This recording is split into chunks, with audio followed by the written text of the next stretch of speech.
यानी कि जब बंदा जेल में होता है, जो उसके राइट्स होते हैं, इनको वो भी नहीं दिए जा रहे। फॉर एग्जाम्पल, जैसे इनको दिन में सिर्फ 15 मिनट के लिए वॉक का टाइम दिया जाता है। आम जेल में सुबह आपको 6 बजे निकाल देते हैं और मगरिब के वक्त आपको वापस डाल देते हैं। इनको सिर्फ 15 मिनट के लिए वॉक का टाइम मिलता है।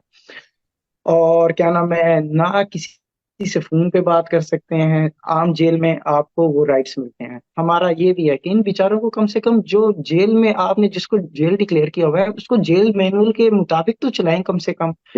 फिर अब ये पिछली डेट से इन्होंने इतनी सख्ती शुरू की हुई है। औरतें जा रही हैं जो, उनकी इतनी सख्त कर रहे हैं कि अब मेरी अपनी क्लाइंट से बात हुई है, क्लाइंट के घर वालों से।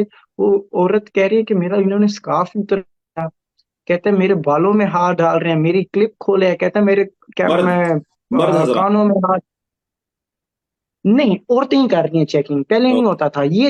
मेन, अगर मैं जेल में मिलने जा रहा हूँ अपने किसी रिश्तेदार से या किसी कैदी से, तो उसमें बीच में जंगला होता है, मेरी चेकिंग नहीं होती। मैं जाता हम्म। हूँ और सिंपल मिल आता हूँ। ये तो मेरी डिग्निटी के खिलाफ है। जो बेचारा जा रहा है, आप उसके जूते उतरवा रहे हैं, जूतों में सॉक्स उतरवा रहे हैं, फिर कपड़ों में हाथ मार रहे हैं, सब कुछ मार रहे हैं, बाल खोल रहे हैं। अब मैं बोलना नहीं चाहता कि इस तरह सारी औरतें, ये हम बुक्स में पढ़ते थे कि बेनजीर जब अपनी मियाँ से मिलने जाती थी तो उसके साथ ऐसे होता था, उसकी ऐसी चेकिंग होती थी, हम मानते नहीं थे। अब हसन की वालदा भी गुजरी हैं। वो साबिक वजीर आजम की बहन है। उन भी, में भी इस तरह का होता हो मुझे कंफर्म नहीं है, लेकिन मेरी क्लाइंट के साथ कम से कम वो ये कर रहे हैं कि उनके हुर्मती से कम से कम आपने उसको जेल अगर डिक्लेयर किया हुआ है, कम से कम आप, मैं मुलाकात का सही बीच में कोई जंगला डाल दें, कुछ कर दें, इस तरह बेहुरमती तो ना करें इन लोगों की।